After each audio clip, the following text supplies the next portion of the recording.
ഞാൻ ഇതിന് മുന്നേ ഇട്ട ലോങ് വീഡിയോയിൽ പറഞ്ഞിട്ടുണ്ടായിരുന്നേ നമുക്ക് നാടൻ മുരിങ്ങ കിട്ടിയെന്ന്. അപ്പം നാടൻ മുരിങ്ങ കിട്ടിയപ്പോൾ 2 ചിന്തയാണ് ഉണ്ടായത്, എന്താണ് ചെയ്യേണ്ടതെന്ന്. ഒന്ന് സാമ്പാർ വെക്കുക, അല്ലെങ്കിൽ അവിയലുണ്ടാക്കുക.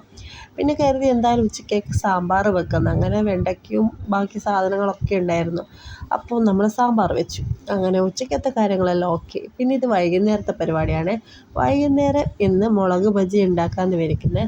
അപ്പോൾ പിള്ളേർക്കൊക്കെ ചായ കൊടുക്കാമല്ലോ, അപ്പോൾ അതിന് വേണ്ടി മുളക് ബജിയുടെ കൂട്ടൊക്കെ സെറ്റാക്കി എല്ലാം തേച്ച് പിടിപ്പിച്ച് അവിടെ വെക്കുവാണ്. അപ്പോൾ അത് കഴിഞ്ഞ് അയാൻ മോൻ എന്തെങ്കിലും ഫുഡൊക്കെ കൊടുത്തിട്ട് ഇത് വന്ന് ചൂടാന്ന് വിചാരിച്ചു. ഒരു 10-15 മിനിറ്റ് അവിടെ ഇങ്ങനെ വെച്ച് കഴിഞ്ഞാൽ അത് നല്ല സെറ്റായി പിടിച്ച് കിട്ടുമല്ലോ. മുളകല്ലേ, അവിടെ ഒട്ടിപ്പിടിക്കാൻ കുറച്ച് പ്രയാസമാണ്. അതുകൊണ്ട് എല്ലാം സെറ്റാക്കി അവിടെ പെരക്കി വെച്ചിട്ട് ഉണ്ട്. ഒരു 5-10 മിനിറ്റ് കഴിഞ്ഞിട്ട് വരാമെന്ന് വിചാരിച്ച്. അപ്പോഴാണ് നമ്മുടെ അയാമോൻ അവിടെ നിന്ന് കളിക്കുന്നത്. അപ്പോൾ അവൻ എന്തെങ്കിലും കഴിക്കാൻ കൊടുക്കണം. അപ്പോൾ അവന് ഞാൻ പുറത്ത് പോയിട്ട് വരുമ്പോൾ കുറച്ച് സ്റ്റിക്കറൊക്കെ വാങ്ങിച്ചു കൊടുത്തു. അതൊക്കെ ചുമരിൻ്റെ മേലെ പറ്റിച്ച് വെച്ചിട്ടുണ്ട് കേട്ടോ. ഓരോ സ്ഥലത്ത് മാറി മാറി ഒട്ടിക്കലാണ് അവൻ്റെ മെയിൻ പരിപാടി. അതൊക്കെ കഴിഞ്ഞ് നമ്മുടെ നിവാൻ മോനും അമ്മമ്മയും ആരെയോ ഫോൺ വിളിക്കുന്ന അറിയണ്ടേ, അവരുടെ ഏച്ചീനെയാണ്. എന്തൊക്കെ ഓഡിയോ മെസ്സേജൊക്കെ അയച്ചിട്ടുണ്ട് കേട്ടോ. അവരുടെയും വെക്കേഷനായി. അപ്പോൾ തിരിച്ചിങ്ങ് കൂട്ടി വരാനുള്ള പരിപാടിയിലാണ്. അപ്പം നമ്മുടെ നേരത്തെ ഇത് എന്താണ്, നമ്മുടെ മുളക് ബജീൻ്റെ എല്ലാം സെറ്റായിട്ട് പൊരിക്കാൻ തുടങ്ങി കേട്ടോ. അപ്പോൾ കുറച്ച് വെളിച്ചെണ്ണയിൽ പൊരിച്ചെടുക്കുക, അധികം വെളിച്ചെണ്ണ വേണ്ടെന്ന് വെച്ചിട്ടാണ്. എന്തായാലും നല്ല ഡീപ്പ് ഫ്രൈ ആകുമ്പോൾ നന്നായിട്ട് എണ്ണ ഓടിക്കുക. അതുകൊണ്ട് അധികം വെളിച്ചെണ്ണ എടുത്തിട്ടില്ല, കുറച്ച് വെളിച്ചെണ്ണയിൽ നമ്മൾ പൊരിച്ചെടുക്കാൻ പോയിരുന്നത്. അവിടെ ഒട്ടിപ്പിടിച്ച് പോയി, അതാണ്. അപ്പം നമ്മൾ ഇത് 2ാമത്തെ തവണയാണ് മുളക് ബജി ഉണ്ടാക്കുന്നത്. ഞാൻ ഇതിന് മുന്നേ ഉണ്ടാക്കിയ ഫസ്റ്റ് ടൈം ആദ്യമായി തട്ടുകട സ്റ്റൈലിൽ മുളക് ബജി ഉണ്ടാക്കിയെന്ന് പറഞ്ഞിട്ടുള്ളൊരു വീഡിയോ അപ്ലോഡ് ചെയ്തിരുന്നത്. സത്യം പറഞ്ഞാൽ ഇത് ആദ്യമായിട്ട് ആക്കിയത്. യൂട്യൂബിലൊക്കെ സെർച്ച് ചെയ്ത് എങ്ങനെ ഉണ്ടാക്കാമെന്നൊക്കെ അറിഞ്ഞിട്ട് ഞാൻ ഉണ്ടാക്കിയതാണ്. എനിക്ക് ശരിക്കും അറിയില്ലായിരുന്നു. ഞാൻ ഉണ്ടാക്കുകയാണെങ്കിൽ മുളക് അങ്ങനെ തന്നെ അങ്ങ് മുക്കി പൊരിക്കുകയാണ്. അപ്പോൾ ഇത് നടുവിലേക്ക് കൂടി കീറി അതിൻ്റെ കുരുവൊക്കെ കളഞ്ഞിട്ടാണ് ഉണ്ടാക്കുന്നത്. അപ്പോൾ അയാൻ മോൻ അത് ഉണ്ടാക്കുന്നത് നോക്കാൻ വന്നിരിക്കുകയാണ്. അപ്പോൾ തൊട്ടപ്പുറത്ത് നമ്മൾ കട്ടൻ ചായ ഇങ്ങനെ തിളച്ചുകൊണ്ടിരിക്കുന്നുണ്ട്. അതിലേക്ക് പാലൊഴിക്കണം കേട്ടോ. അതിന് വേണ്ടി പാലെടുക്കാൻ പോയതാണ്. നേരത്തെ കാച്ചി വെച്ച പാലാണ്. അത് അതിലേക്ക് ഒഴിച്ചൊന്ന് ജസ്റ്റ് തിളക്കൊന്നും വേണ്ട, ഓഫാക്കി വേണ്ടു. അപ്പോൾ ചായയും റെഡിയായി, നമ്മുടെ മുളക് ബജി റെഡിയായി. ഈവനിങ് സ്നാക്സൊക്കെ റെഡിയായി കഴിഞ്ഞു കേട്ടോ. അപ്പോൾ നേരത്തെ അമ്മമ്മ ഫോൺ വിളിക്കുന്നുണ്ടായിട്ടില്ലേ, നമ്മുടെ ഏച്ചീൻ്റെ മക്കളെ കൂട്ടാൻ പോകണം.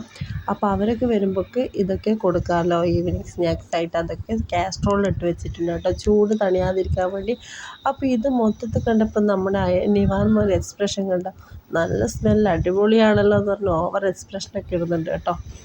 അപ്പോൾ അയാൻ മോന് വലിയ ഇഷ്ടമൊന്നുമല്ല. അയാൻ മോന് കോളിഫ്ലവർ പൊരിച്ചതാണ് ഇഷ്ടം. അപ്പോൾ അതങ്ങ് ഭയങ്കര ഇഷ്ടമാണ്. നിവാൻ മോനും അത്ര ഇഷ്ടമൊന്നുമില്ല, പക്ഷേ എക്സ്പ്രഷൻ ഓവറായി കളിക്കുന്നതാണ് കേട്ടോ.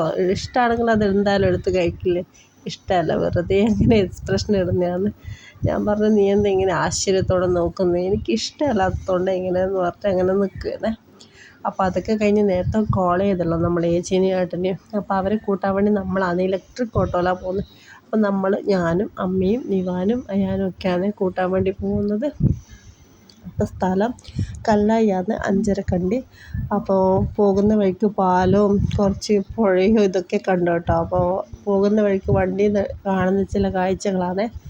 അപ്പോൾ ഇങ്ങനെ വണ്ടിയിൽ പോയിക്കൊണ്ടിരിക്കുകയാണ്.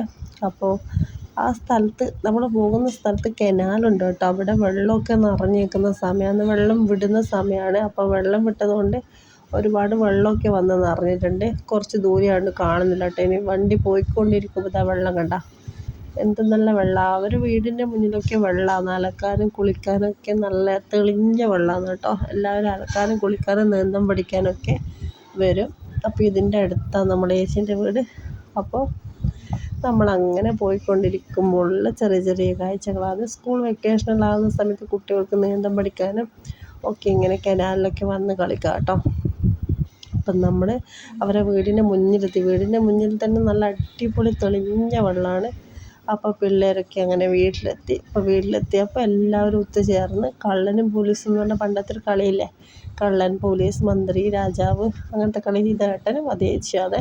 ഇത് അയാൻ മോനും നിവാൻ മോനും അമ്മമ്മയും കൂടിയിട്ടാണ് കള്ളനും പോലീസും കളി കളിക്കുന്നത്. എല്ലാവരുടെ പേരും അവിടെ എഴുതി വെച്ചിട്ടുണ്ട്, മാർക്കും അവിടെ ഇട്ട് കൊടുക്കുമെന്ന്. ഞാൻ കുളിച്ചില്ലായിരുന്നു, അപ്പോൾ കുളിക്കാൻ വേണ്ടി പോയത്, അതുകൊണ്ട് എൻ്റെ പേരില്ല കേട്ടോ. അപ്പോൾ അതൊക്കെ കഴിഞ്ഞ് ഏട്ടൻ്റെ ചേച്ചീൻ്റെ പേര് ഭയങ്കര കളിയാണ്. അപ്പോൾ ഏട്ടൻ്റെ ഒരു ദൈവത്തിൻ്റെ ചിത്രമൊക്കെ വരച്ചു കൊടുക്കുന്നുണ്ട് അയാൻ മോന് വാതിലിൻ്റെ മേലെ. അപ്പോൾ അതൊക്കെ ഞാൻ വീഡിയോയിൽ പകർത്തി. നല്ല അടിപൊളി തെയ്യമാണ് കേട്ടോ.